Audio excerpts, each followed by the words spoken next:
Kali ini saya akan mau membahas sebuah film yang berjudul Russian Blade. Film ini mengisahkan tentang seorang tentara yang mengalami kegagalan dalam misinya untuk menghentikan kelompok mafia yang terlibat dalam perdagangan senjata ilegal.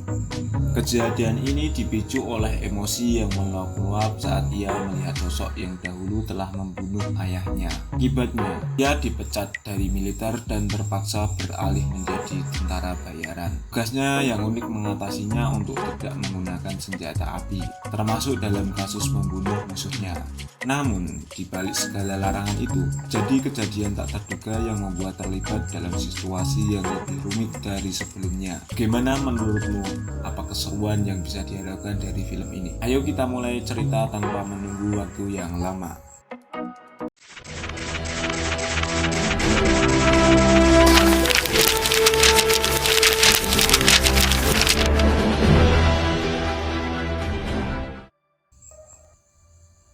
Di hutan belantara, adegan pertama menampilkan dua tentara bernama Nick dan Joe yang bersiap-siap dengan sniper untuk mengawasi kelompok mafia. Mereka mengetahui bahwa kelompok tersebut akan melakukan transaksi senjata ilegal. Namun, saat melihat orang yang akan bertransaksi dengan mafia, Nick merasa terpukul karena mengenali pria itu. Flashback menggambarkan saat-saat kecil Nick, di mana ia menyaksikan ayahnya dibunuh oleh pria tersebut di depan matanya. Mendadak, gelombang emosi dan kemarahan memenuhi hati Nick saat ia merasa terpanggil untuk segera mengakhiri nyawa pria yang telah mengambil nyawa ayahnya. Dalam sekejap, dengan satu tembakan presisi ke kepala, Nick berhasil menjatuhkan pria tersebut hingga tewas seketika. Keadaan semakin rumit ketika pihak mafia tersebut emosi, salah menganggap bahwa konsumennya diserang. Ia memicu pertempuran kecil di lokasi tersebut. Sayangnya, Joe, rekan Nick, kehilangan nyawanya dalam insiden itu.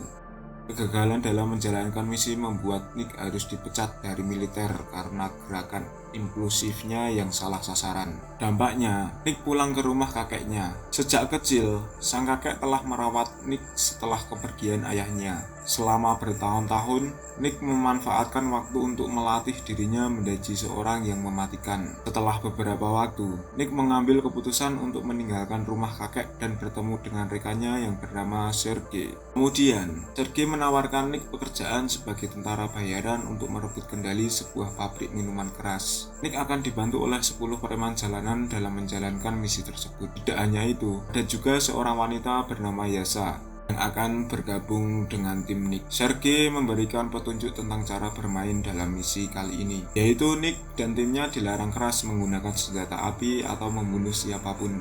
Di sisi lain, kita akan masuk ke dalam sebuah forum pemegang saham pabrik minuman keras yang sedang membahas tentang penunjukan pemimpin pabrik. Kita akan mengenal CEO pabrik yang bernama Vasily dan sekretarisnya yang bernama Kat. Ketika Nick dan timnya yang terdiri dari 10 orang telah selesai merencanakan misi mereka tiba di pabrik. Salah satu anggota tim langsung mengambil tindakan dengan meratas sistem CCTV pabrik, memastikan bahwa setiap langkah mereka tidak akan terdeteksi oleh kamera pengawas. Setelah berhasil, Nick dan timnya masuk ke dalam pabrik. Namun, pihak keamanan tidak tinggal diam dan berusaha menghalangi langkah-langkah yang mereka lakukan di dalam pabrik. Ketika situasi memanas, pertempuran tangan kosong tak terelakkan. Hasil latihan keras yang dilakukan Nick selama ini membuktikan keefektifannya. Kemampuan bertarungnya di atas rata-rata.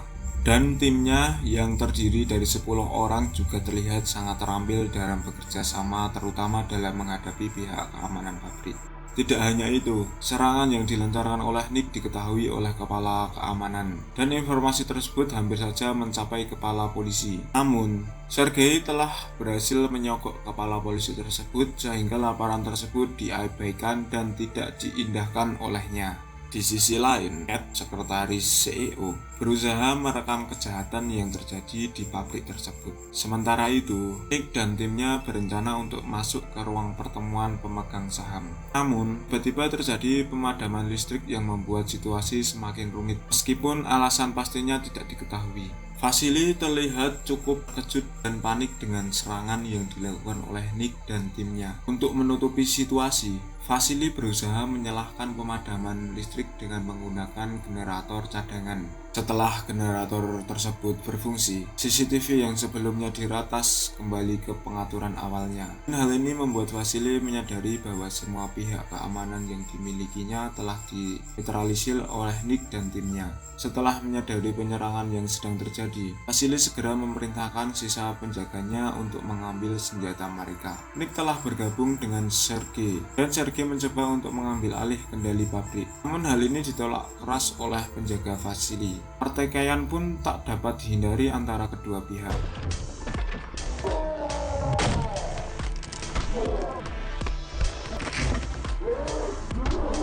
Dengan senjata-senjatanya yang tersedia, tim Nick akhirnya berhasil menonaktifkan sisa penjaga yang ada di sana. Setelah pertemuan dengan pemegang saham, Sergei dan Yasa, seorang notaris, menemui hambatan karena Vasily tetap bersikukuh di ruangannya dan menolak permintaan Sergei dengan senjata shotgunnya. Vasily mencoba mengusir Nick dan timnya. Suara tembakan dari senjata tersebut memicu laporan kepolisian tentang kekacauan di lokasi.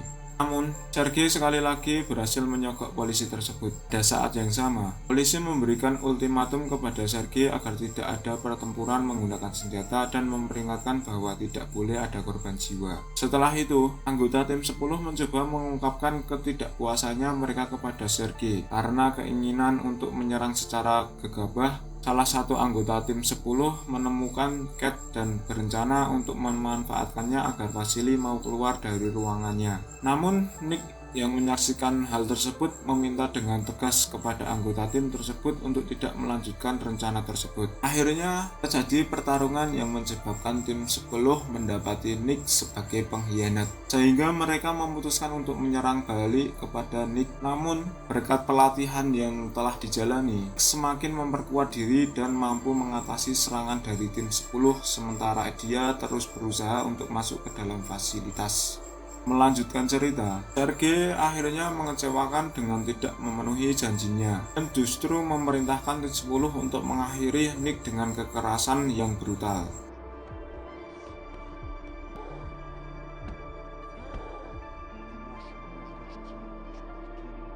Tetapi, Nick masih bertahan dan berhasil memasuki ruangan Vasily dengan membawa sebuah rahasia pada saat itu. Di situ, Nick menyadari bahwa senjata yang digunakan oleh Vasily adalah warisan dari ayahnya. Vasily terkejut mendengar hal tersebut dan terungkap bahwa Vasily sebenarnya adalah paman dari Nick. Namun, bukan hanya itu, ternyata Cat adalah seorang agen CIA yang memiliki misi rahasia untuk mengungkap transaksi perdagangan senjata ilegal. Memicu masalah baru ketika kelompok mafia yang menjual senjata berhasil mencapai lokasi tersebut. Dengan strategi yang cerdik, mereka berhasil mengelabui petugas polisi dan masuk ke dalam fasilitas. Sergei dan anggota tim 10 terlihat panik melihat situasi yang semakin rumit. Setelah kelompok mafia berhasil masuk, pertempuran pecah antara mereka dan sisa penjaga bersama kelompok Sergei. Kedua belah pihak menggunakan senjata api, menyebabkan banyak korban tewas di medan pertempuran. Melihat situasi tersebut, Nick segera bertindak dan menarik Nick kembali untuk membantu tim 10.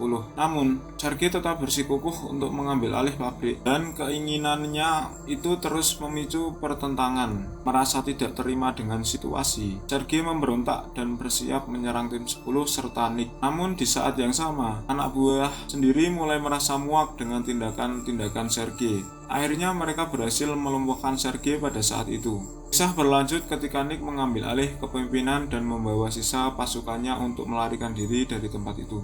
Namun, di tengah perjalanan, kelompok mafia berhasil menghentikan mereka dengan serangan dadaan. Di balik layar, otak di balik kematian ayah Nick mulai terkuak dan pria yang bertanggung jawab adalah Gudermas. Gudermas segera mengambil alih kendali atas semua tawanan yang ditempatkan di satu lokasi olehnya. Di sini, Gudermas melakukan tindakan yang sangat kejam dengan menghabisi Sergei dan mengecoh serta menghabisi anggota tim 10 secara bertahap. Selain itu, Gudermas segera memerintahkan anak buahnya untuk meledakkan gudang senjata di pabrik untuk menghilangkan bukti. Namun, saat tindakan itu dilaksanakan, Nick telah tiba di tempat tersebut untuk menghentikan rencana tersebut.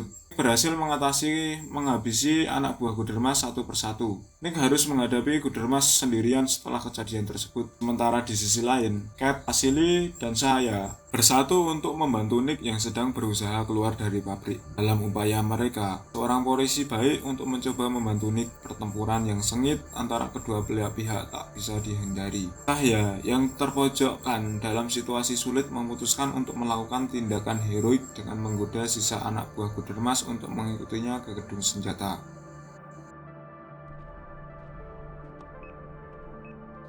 Tidak beberapa lama setelahnya, situasi berbalik. Nick tiba di lokasi tersebut ketika Gudermas sedang dalam posisi yang rentan. Nick sebenarnya memilih kesempatan untuk menghabisi Gudermas, tetapi dia menawarkan kepada Gudermas untuk bertarung 1 lawan 1 hanya dengan pisau. Pertarungan dimulai, di mana kedua saling serang dan bertahan. Beberapa saat kemudian, Nick berhasil memojokkan Gudermas. Keberuntungan datang saat Nick merespon dengan cepat, sehingga dia dapat mengakhiri Gudermas tanpa ampun di momen tersebut. Di akhir cerita, Nick, Cat, dan Vasily keluar dari pabrik dan bertemu. Seorang polisi yang baik hati memberitahu Nick bahwa dia tetap akan dihukum atas serangan sebelumnya. Namun, polisi itu juga mengakui bahwa Nick membongkar kejahatan mafia dalam perdagangan senjata ilegal yang mungkin bisa membantu Nick mendapatkan pembebasan dini. Dengan tenang, Nick menyatakan bahwa sebenarnya dia sudah lama di penjara sejak kegagalannya dalam misi sebelumnya. Dan cerita ini pun berakhir. Terima kasih sudah menonton sampai habis dan sampai jumpa di video berikutnya.